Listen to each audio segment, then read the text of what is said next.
The Ruger 1022 is an excellent design. I love this rifle. I really don't have any complaints about it. It's American-made excellence. It's been killing it for years. They didn't muck up the design over the years. They've kept it simple, and that's what makes it excellent. Is it's simple and it works. There's not too many complaints I have about this rifle, but if there is one thing that I would change and that I wish Ruger would just make their rifles with, it would be the bolt release. Now, traditionally, the bolt release, you would have to pull it back to lock it back, but you would also have to pull this tab and kind of push it up in an awkward motion to get it to go forward. But there is some options out there, like Volquartsen, which I picked up a Volquartsen auto bolt release for this guy. And if you need the part number, I guess that's it for you. And it was about 13 bucks shipped. Arrived in a few days, very quick shipping. I got it on eBay from these guys.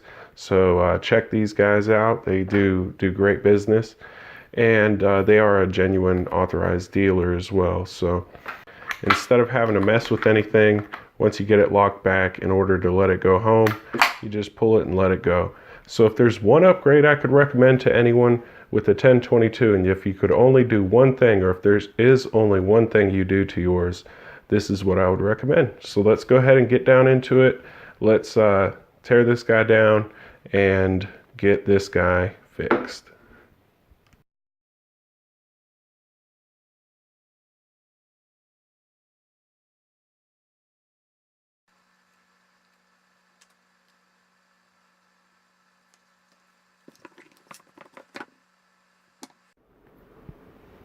Okay, so next step is going to disconnect this trigger pack from the receiver here. So we'll go ahead and punch a few pins just like you would when you're breaking it down on normal cleaning and stuff like that.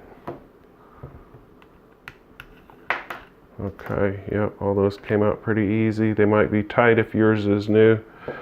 So we'll go ahead and put the receiver and everything out of the way. We don't need any of that. So set that to the side.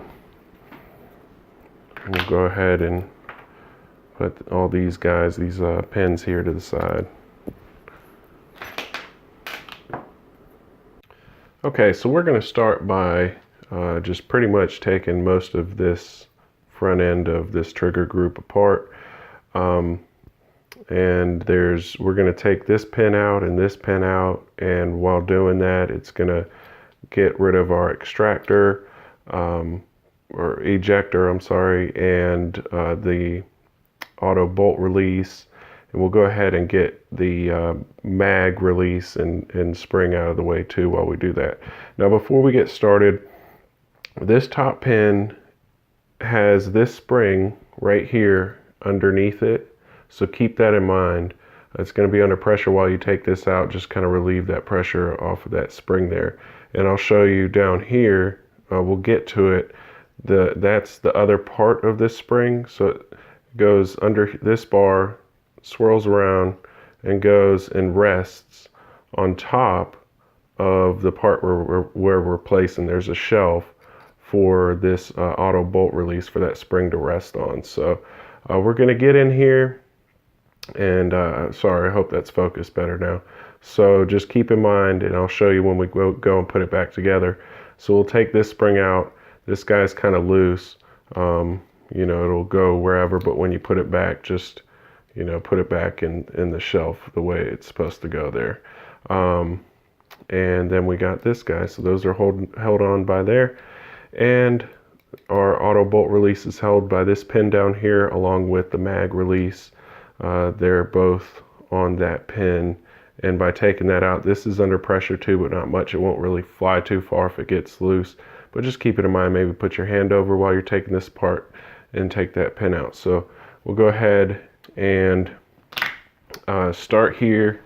Let's push this first pin out here, and we'll go ahead and release pressure on that spring. Get the ejector out of the way. And down here, we'll go ahead and just get rid of this pin here. Like I said, that's not under too much pressure. So we got these two pins out of the way. This spring is loose.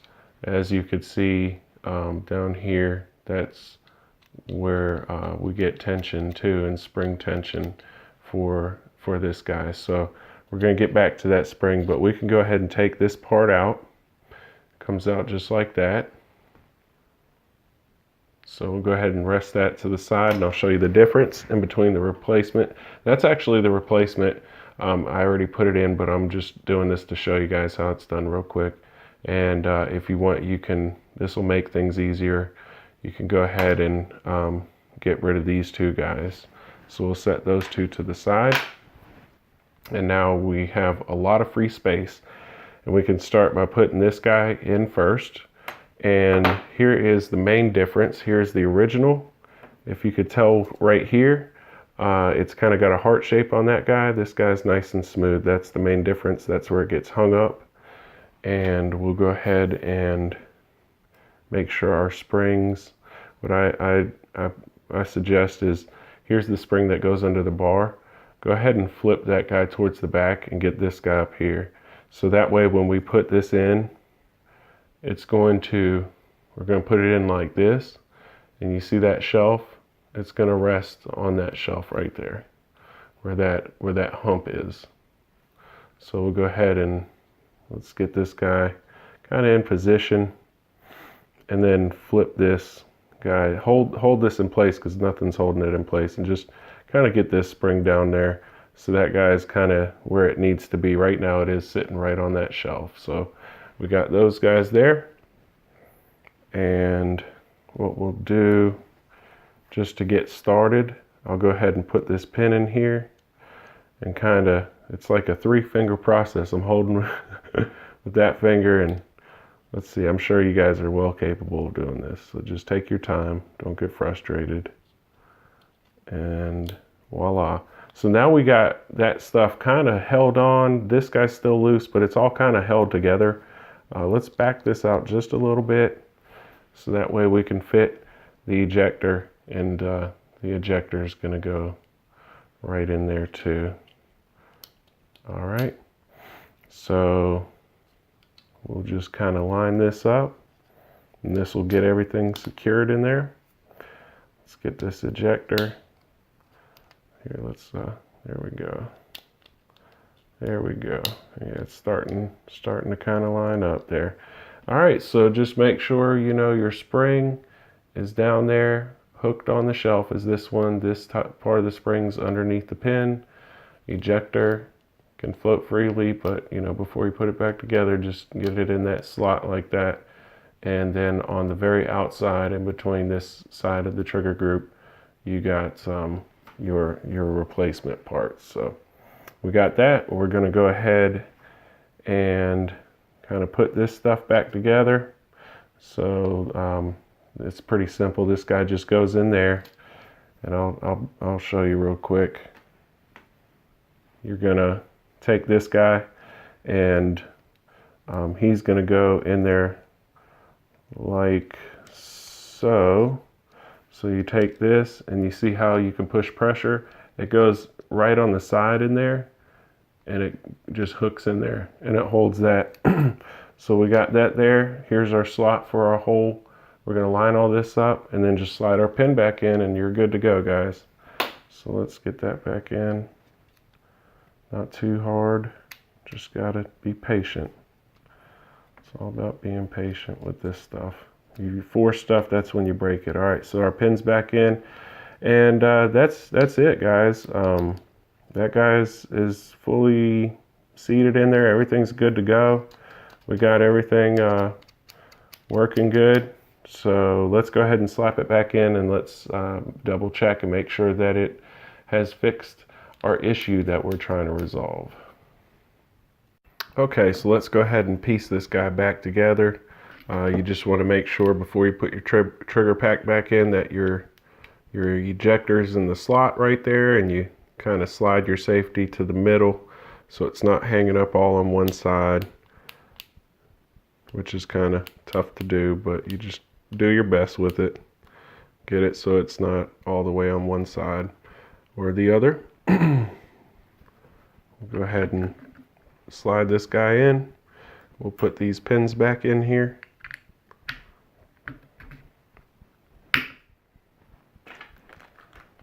Let's see.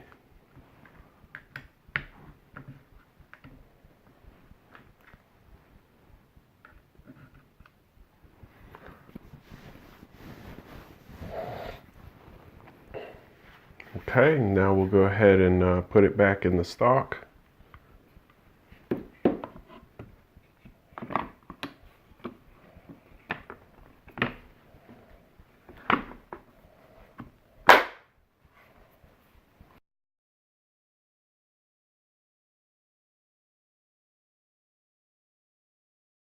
So now we got this guy back together, and let's take a look at the difference. Of course, it would work the same where you lock it back, you hold the tab and lock it back, but you don't have to mess with it anymore to let it go.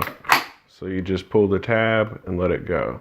So once again, to lock it back, you'll just pull that tab while you pull it back, and then to let it go, you just pull back and it slides home. So looks good to me. Excellent upgrade for about 10 to 15 bucks. So if you can only do one upgrade to your Ruger 1022, this is the one I recommend. And of course, this would be excellent in a self-defense option. You don't want to be fiddling with all these extra things.